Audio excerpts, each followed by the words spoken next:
A embaixada, inclusive, quando atacada, Evandro, é considerado um crime de guerra. Então, quando Maduro ameaça cortar energia, cortar água, pode ser enquadrado num crime de guerra, para mostrar o quão nefasto é o regime ditatorial de Nicolás Maduro. Jovem Pan 3 e 1. Brasil não sabia sobre operação para retirar opositores de Maduro da embaixada argentina. Então, vamos reagir, vamos entender o que aconteceu. Você está sabendo? Então, vai ficar sabendo agora. O governo dos Estados Unidos fez uma operação para retirar opositores de Nicolás Maduro da embaixada da Argentina na Venezuela, que, lembra vocês, está sob custódia brasileira. André Anelli, e o Brasil parece que não sabia muito como isso aconteceu? Não sabia e não sabe até o momento, né, Evandro? O Palácio do Itamaraty disse que ainda busca informações em relação a essa operação conduzida pelos Estados Unidos nas últimas horas e que acabou retirando, então, todas aquelas pessoas que estavam refugiadas na embaixada da Argentina, pessoas essas que são principalmente opositoras ao regime ditatorial de Nicolás Maduro em Caracas. Então, o governo brasileiro ainda tem buscado informações nesse sentido, lembrando que essas pessoas que estavam sob custódia ali, então, consequentemente do governo brasileiro, que estava, então, à frente da embaixada da Argentina, essas pessoas acabaram questionando o resultado das urnas que foi registrado no ano passado e que apontou, de acordo com o equivalente ao Tribunal Superior Eleitoral da Venezuela, uma vitória de Nicolás Maduro, enquanto que, na verdade, a oposição dizia que havia vencido, de acordo também com organismos internacionais que acompanharam o processo de votação. A partir daí, o próprio governo brasileiro também acabou não reconhecendo o resultado. Bom, vamos lá. Deixa eu só fazer observação rápida. Teve eleição na Venezuela. A oposição apresentou o que eles chamam de ata, né? E essas atas estariam com a vitória para a oposição.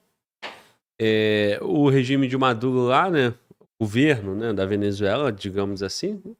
A gente que vai entender que é um governo legítimo, outros vão entender que é um regime. Eles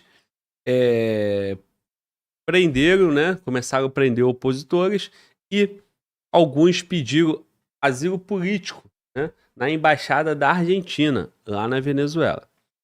Mas o Milei tirou, né, toda a diplomacia da Venezuela. O Brasil assumiu a embaixada e essa imagem que você está vendo aí é a embaixada argentina com a bandeira do Brasil. E aqui, vocês estão vendo aí os prisioneiros, né? Vamos dizer assim, os prisioneiros políticos exilados na embaixada. Eles viviam lá e tal, e tinha todo uma preocupação em cima disso. Bom, o que aconteceu? Estados Unidos foi lá e extraiu eles da Venezuela. Esse é o resumo, e agora nós vamos acompanhar e eu vou comentar aqui mais para vocês. O próprio governo brasileiro também acabou não reconhecendo o resultado em Caracas e desde então a Venezuela praticamente virou as costas para o mundo e agora esse é mais um episódio então daquilo que é uma crise política que afeta o país nos últimos anos. O governo brasileiro prometeu, por meio do Ministério das Relações Exteriores, se manifestar assim que receber novas informações a respeito dessa operação que foi conduzida pelo secretário de Estado dos Estados Unidos, Marco Rubio, que seria um equivalente ao ministro das Relações Exteriores aqui no Brasil. Evandro. Valeu, Anelli. Bom trabalho em Brasília. Então, Estados Unidos não reconheceram, o Brasil não reconheceu a eleição, a Argentina não reconheceu a eleição, e essa é a situação. Agora, a embaixada é da Argentina, mas quem tomava conta era o Brasil. O Brasil não tinha ciência, não soube, não resistiu, não identificou que teria essa extração. Os presos foram retirados da embaixada, pegaram um avião militar americano, que também estava em solo venezuelano e que saiu. A parte externa da embaixada é Venezuela, a parte dentro da embaixada é território argentino, né? Pelo acordo diplomático. No Brasil, idem. Lembra aquela polêmica, aquela história que o Bolsonaro foi para a embaixada da Hungria, tá? Ele ficou lá 1 dia, 2 dias, eu não recordo. E ali não é território brasileiro, ele é território da Hungria. E assim vai. Bom, você sabe de tudo isso, você é muito mais inteligente do que eu, mas eu quero te dizer o seguinte: Aonde o Brasil entra na história? Pô, vexame, como que o Brasil não soube disso? Como é que o Brasil não impediu, não alertou? Agora, vexame para o Brasil, vexame maior também para a Venezuela, né? Vamos acompanhar, vamos ver o que eles vão comentar. Perno, como é que você avalia, né, essa operação que acontece numa embaixada que está sob custódia do Brasil, mas que sequer o país sabe o que aconteceu? Primeiro que eu tenho, assim, muitas reservas em relação a esse suposto desconhecimento do Brasil a respeito de como aconteceu isso. Pô, primeiro que eles estavam lá dentro, né? E, veja, hoje de manhã... Porque eles estavam lá sob custódia do Brasil. Assim, o Brasil teve um papel... É, por isso que todo mundo ficou meio impressionado, né, ressabiado. Sim, o Brasil teve um papel muito digno em relação a essas pessoas. O Brasil exerce, né, o controle dessa embaixada, né? Essa embaixada está sob custódia brasileira há 13 meses. Então, enfim, foi um papel importante da diplomacia brasileira. E aí, hoje de manhã, eu vi o Twitter da Maria Corina, do Edmundo Gonçalves, do Mark Rubio e de mais um monte, com fotos de todos eles, fotos deles lá na embaixada, depois, né, enfim, a informação de que eles já se encontravam em solo americano, depois um outro personagem dizendo que até mesmo a Itália participou dessas negociações. Essas pessoas tiveram que sair de território venezuelano. Também não é uma tarefa fácil. Então, pera lá. Então, eles saíram sem ninguém ver, saíram à revelia do Brasil, eles foram até o aeroporto de Caracas, embarcaram, ninguém viu. Assim, é óbvio. Mas acho que isso teria a ver com o quê? Com a estratégia do Brasil de manter a neutralidade? Porque o Brasil não reconhece necessariamente o governo de Nicolás Maduro, mas também não desconhece, né? Não admite que, ou não questiona, assim como fizeram várias entidades internacionais, que ele foi eleito ali na butinada, né? Então, o Brasil tenta se equilibrar aí nessa... Né? Então você acha que agora essa falta de manifestação teria a ver com isso? Vou ficar aqui na minha atrás da moita. Eu acho esquisito. Se eles estavam lá dentro e se todo mundo saiu assim de uma hora para outra, a não ser que alguém tenha invadido a embaixada brasileira, né? Algo muito estranho, até porque também uma das queixas desse grupo era que a embaixada vivia cercada. Houve um momento que, inclusive, eles ameaçaram cortar a energia elétrica, a água. Tá? Havia um cerco à embaixada. Aquilo não era exatamente um território livre, né? Nosso detetive Zé Maria Trindade tem alguma opinião? Eu acho que o Brasil... Bom, vamos lá. É o que o Piperno falou. A embaixada do Brasil estava sozinha? Não, pô. Tava. O cônsul brasileiro estava lá, pô. A equipe, né? Ali é um território brasileiro, tem que ter segurança. Você já foi tirar um passaporte americano? Você já foi numa embaixada americana? O rigor que é, a segurança que tem ali? E a do Brasil? Como é que é? Né? Porra. Fora isso, o território venezuelano, os agentes dos Estados Unidos da América, né, da CIA, quem tenha feito essa extração, as forças especiais, eles não só entraram na embaixada brasileira, como eles transitaram em todo o território venezuelano com esses que são alvos prioritários do Maduro, né? Alvos prioritários do Maduro. Então, assim, cara, invadiu a soberania venezuelana, eles não reconhecem o governo, portanto, né? Teve a trama, né? Um envolvimento de Argentina, Estados Unidos e possivelmente até da Itália. E ninguém viu, ninguém sabe de nada, é curioso, não tem câmera, não tem nada. Porra. Alguém acredita realmente que ninguém viu? Ou se ninguém viu, é um verdadeiro vexame, é uma incompetência. É igual quando fugiram, tivemos a fuga do presídio federal, as pessoas, não é possível, como que ninguém viu? Tem alguma sacanagem, tem alguém vista grossa. Aí depois constatou, realmente ninguém viu, foi só incompetência mesmo. Porra, se o Brasil não consegue cuidar de pessoas que eles tinham como custodiados, humanitário ali, né? Exilados políticos, sobre os cuidados, na responsabilidade do Brasil, porra, no mínimo uma vergonha, um constrangimento, né? Vamos lá. José Maria Trindade. Eu sabia, né? É um movimento sigiloso, claro, né? E a surpresa foi tudo ali. Eu acho muito difícil, inclusive, que não tenha contado ali com a participação de pelo menos parte ali do poder da Venezuela. O Milei, presidente norte-americano, chamou de extração. E ele agradece aos Estados Unidos, né? Os poderes norte-americanos consideraram que foi bem sucedido, que o grupo está bem, né? Foi extraído de lá da embaixada que fazia custódia. E Milei despreza o Brasil, né? Então, não agradece os Estados Unidos e esqueceu o tempo que o Brasil guardou lá os opositores ao governo da Venezuela. Uma embaixada, ela é como se fosse, eu digo como se fosse, tem gente que fala não é um território de outro país dentro do nosso, né? Mas é como se fosse. Ele é inviolável, segundo a legislação internacional. A gente convive muito com embaixadas aqui, né? Todos os países têm embaixadas aqui em Brasília. São embaixadas grandes, né? A embaixada dos Estados Unidos é muito protegida, muro alto, com muita tecnologia, rastreadores e tal. E muito, muito bem protegida a norte-americana. Todas as embaixadas têm a sua proteção. E é claro que lá também estavam o Corpo de Segurança brasileiro. O Brasil abandonou, né, no governo Jair Bolsonaro, a embaixada, inclusive os imóveis que ficaram abandonados lá no governo Bolsonaro, porque ele retirou todo. Até aliados do governo Bolsonaro disseram que foi um erro, né? Eu conversei com integrantes do governo Bolsonaro na época e me diziam o seguinte: nós tínhamos que ter alguém lá até para coletar informações, para entender melhor o que está acontecendo lá e para repassar informações ao governo brasileiro. E o governo Bolsonaro tirou todo mundo. No governo Lula, foi preciso fazer uma reforma, a casa já estava invadida e houve uma reforma e tal, e se estabeleceu primeiro o escritório de negócios e tal, depois a embaixada. Então, a embaixada é protegida, né, por acordos internacionais, mas também internamente. Fala, Gani. Exatamente esse ponto que o Zé levantou.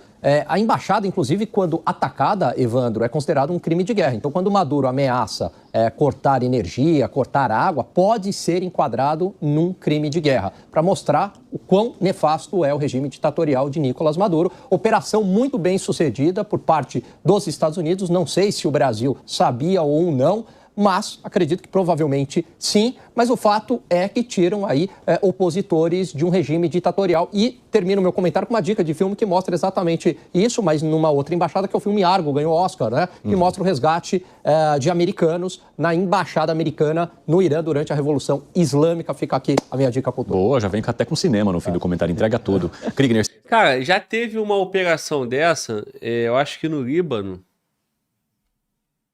da embaixada brasileira. Quem contou isso pra gente foi o Major Vitor Hugo, que o Brasil fez uma operação para extrair, né, o embaixador e os seus assessores, porque estava numa instabilidade política. Então foram as forças especiais brasileiras numa operação e tal, e isso foi feito. Agora, o que está em jogo aqui é o seguinte, né? Os Estados Unidos não reconhecem, né? Os Estados Unidos não reconhecem o governo na Venezuela, o governo do Maduro, desde 2019. Na época era o Guaidó, o governo Trump. Depois, agora é 2025, né? 2024 teve eleição na Venezuela. E o Trump agora também, numa ação contra o Maduro. E o Maduro, né, defende a narrativa que o imperialismo americano tenta causar instabilidade na Venezuela. São duas narrativas. Narrativa que os Estados Unidos é mauzão e ele provoca essa instabilidade na Venezuela contra o Maduro, e que o Maduro seria vítima dessa provocação, dessa sabotagem, dessa infiltração dentro com o povo venezuelano. Que as sanções econômicas pesam na vida do venezuelano, e o povo já tem aí, acho que 7 milhões de refugiados e tal. Então, essa é a narrativa, né, que compreende as questões do Maduro. A outra narrativa é que o Maduro comprou todo o sistema eleitoral, todo o sistema de justiça, todos os generais. A Venezuela tem 2.000 generais. Mais generais do que todos os exércitos somados. Tem mais generais que o exército americano. Então, que todos os exércitos, eu acho que da América, né? 2000. São muitos. Acho que os Estados Unidos tem em torno de 300 generais. A Venezuela tem 2.000. E que o Maduro leva, para se manter no poder, ele leva o povo à miséria. E que ele é um ditador, e que ele não promove uma eleição justa. Essa é a narrativa de quem busca uma liberdade do povo venezuelano. Bom, estou te contando essas duas narrativas até porque nós temos audiência, público para os dois lados. Eu entendo que o território é argentino, existe uma diplomacia, e que os Estados Unidos foi lá, invadiu o território, a soberania venezuelana, em acordo com o presidente da Argentina, e resgatou esses presos políticos, né? Se você fosse um preso político, se você fosse um venezuelano contra o regime do Maduro, eu acho que você bateria palma, né? Aqui no Brasil, por exemplo, nós temos esse debate em evolução.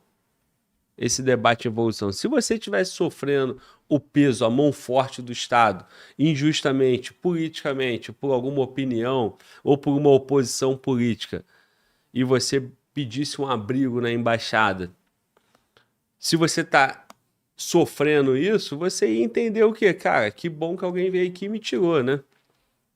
Por outro lado, vai ter aquela divisão de pessoas que vão falar que porra é essa? O cara vem aqui, rasga a nossa soberania e leva os nossos opositores, quem está causando tumulto e promovendo a pobreza. Então, cara, não tem um caminho nem outro, né? A questão é, isso envolve o Brasil. Pensando em governo, entendemos ou entendíamos, né? Parece que o vento muda, né? Que aquele companheirismo de Lula e Maduro tem ressalvas, né?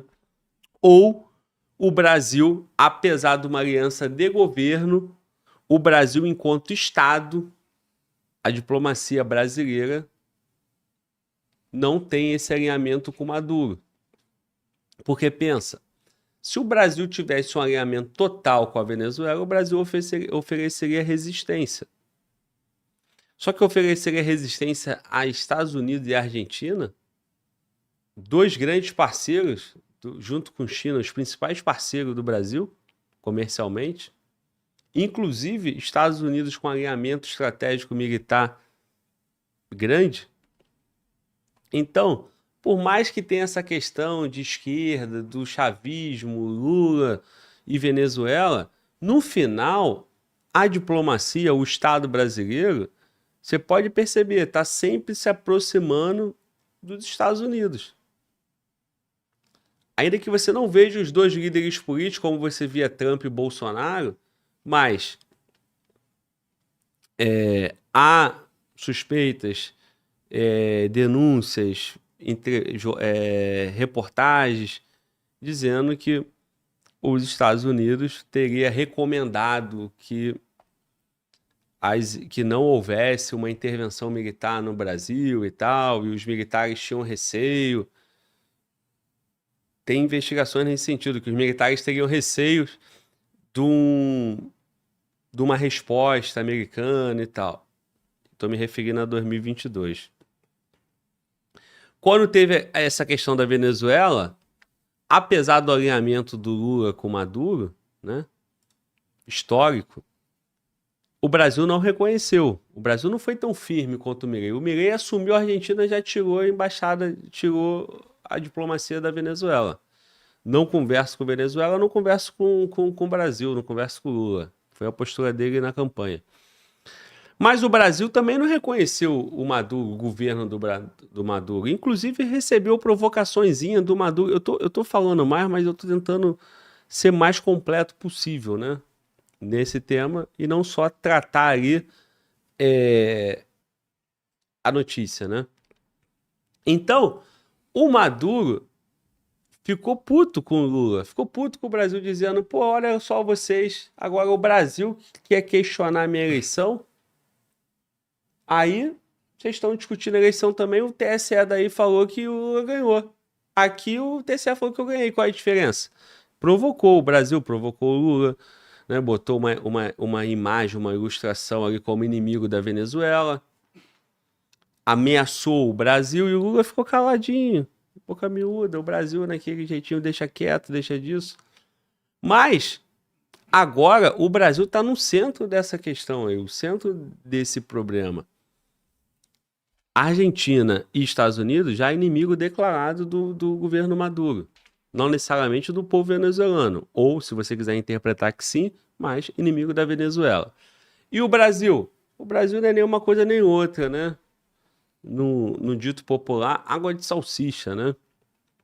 Nem quente nem frio, o Brasil está ali morno, neutro, na diplomacia que é histórica do Brasil. Porém, agora muda totalmente esse cenário. Essa notícia, ela ganhou força hoje. Não sabemos qual vai ser a postura da Venezuela. A Venezuela, o Maduro teve com o Putin, fechou um acordo com o Putin, uma aliança com o Putin, mais ou menos ali como o Putin tem com o Irã, tem com a China, tem com o Maduro agora com a Venezuela. Tem muita coisa envolvida aí. Eu quero falar mais, mas eu acho que eu já estou me alongando muito. Eu vou soltar o vídeo, né? Eu vou soltar o vídeo e aí eu volto para complementar. Beleza? Vamos lá.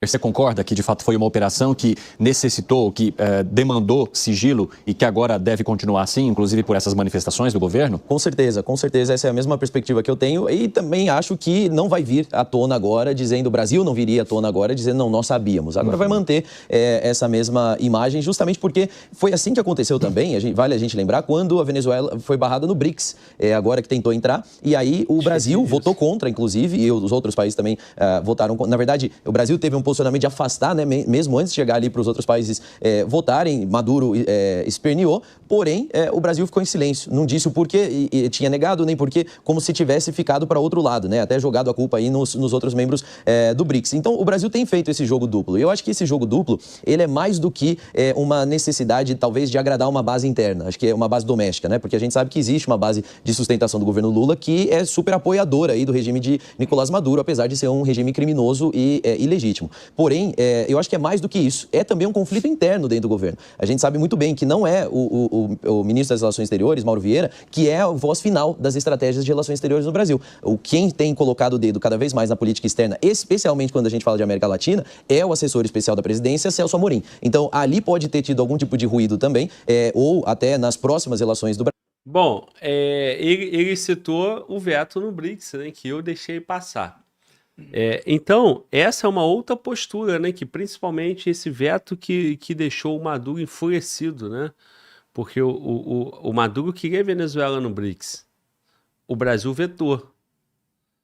E aí houve esse acordo recente, essa semana. Quando aconteceu isso, o Maduro não estava na Venezuela. Essa extração, o Maduro, acho que é isso. Só não vou cravar porque me deu dúvida. Para não correr o risco de comunicar errado, eu vou te deixar aí essa observação.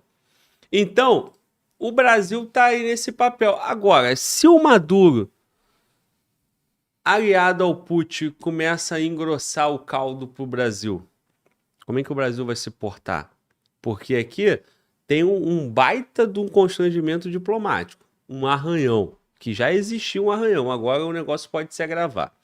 Para fechar, ontem, no podcast, eu tentei repercutir bastante com o Coronel Palaia uma notícia no portal defesa.net que diz que nos bastidores os Estados Unidos negocia o acesso às instalações fornecidas pelos Estados Unidos ao Brasil na Segunda Guerra da base aérea de Natal e também a ilha de Fernando de Noronha, que na intenção e na necessidade estratégica do Trump, Noronha teria uma base militar norte-americana. Olha aí o Brasil diretamente ligado aos Estados Unidos como Estado. E, por um lado, nós podemos estar no centro do próximo conflito do mundo. Porque se nós temos essa tensão Estados Unidos e Venezuela, quem são os aliados dos Estados Unidos na América do Sul? Argentina, base militar em Noronha, Brasil. E aí seria um ponto estratégico de defesa por conta dos Estados Unidos, a preocupação dos Estados Unidos dessa influência da Venezuela e nesse tabuleiro aí de fogo, de guerras, de conflito que agora tem na Ásia, né? Índia e Paquistão. Se chegar na América, os Estados Unidos já está se antecipando. Teve o Canal do Panamá, agora Fernando de Noronha. Bom, parece que pode ser só uma extração de exilado político.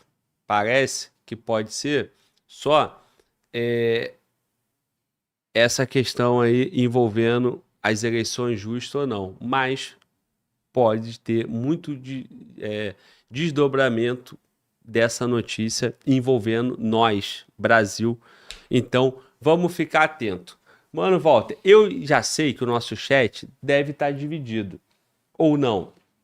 Aqueles que entendem que os Estados Unidos é um mauzão mesmo, que ele provoca revoluções, que foi assim na Ucrânia e depois teve guerra, e que foi assim lá na época na Síria e nos países do Oriente Médio. Como é que tá o nosso chat aí em relação a esse tema? Bom, a rapaziada não tá falando nada contra os Estados Unidos, não. Não? Não. O que falaram aqui no chat é que foi uma briga ali meio que ensaiada entre Lula e Maduro, né? Mas teve essa questão do BRICS que o camarada falou aí, você também repercutiu, que ficou... A Venezuela fez declarações ali, né, contra o governo brasileiro e tal, e a gente, se eu não me engano, eu acompanhei alguma coisa nesse momento, e aquela foto, né, aquela foto embaçada, aquela foto com... esfumaçada, né? A imagem do Lula e algumas falas um pouco duras, né? Contra o governo brasileiro. Mas a rapaziada, aí o pessoal tá falando aqui, a Rússia já é aliada da Venezuela, né? Há bastante tempo. Sabe-se que a Rússia, ela tá na Venezuela, sim, assim como a China e tal, por conta, enfim, talvez por conta das sanções, né? E é isso, você falou que os Estados Unidos reconhece, né, a eleição de 2019, o presidente como Guaidó, né, o Bolsonaro, à época também, né, reconheceu e novamente teve eleição lá e o Maduro foi eleito, né, e gerou toda essa polêmica e tal, só que o Brasil ainda não se posiciona nem contra nem a favor, né, depois da fala lá dos venezuelanos, né, que o Brasil também não foi contestado a veracidade da votação aqui, né, a lisura da votação aqui no Brasil para presidente. Então, ficou por isso, vamos saber aí, vamos ver mais para frente se os companheiros vão voltar a flertar, né? Quando o Lula teve a posse, né, o Maduro veio como um bom amigo, um bom vizinho, né? Mas depois teve esse atrito, digamos assim, né? Mas a gente sabe que eles são companheiros e não dá para esperar muita coisa. Talvez ali uma cortina de fumaça, né? Quando há um atrito, né? Um teatro, né? Ô, mano, Walter, o presidente da República pode muito, mas não pode tudo.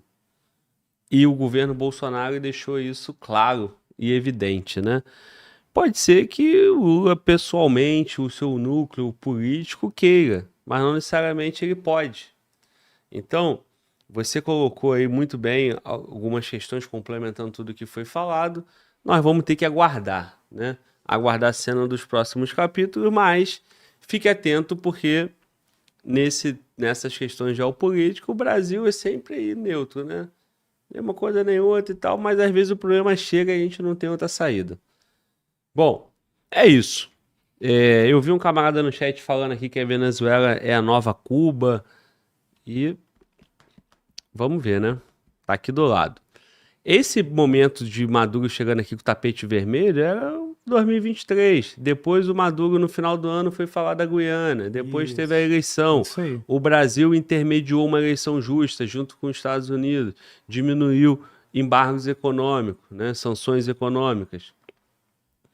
O o Maduro garantiu que teria eleições justas. Depois ele prendeu a Marina Corina Machado, prendeu um monte de gente e no final teve toda essa história. Então o Brasil ficou num constrangimento e o Lula teve que Entubar, né? deixa disso, deixa daquilo. Veio a questão do Blitz e as coisas mudaram, o vento mudou. Mudou a eleição nos Estados Unidos e agora?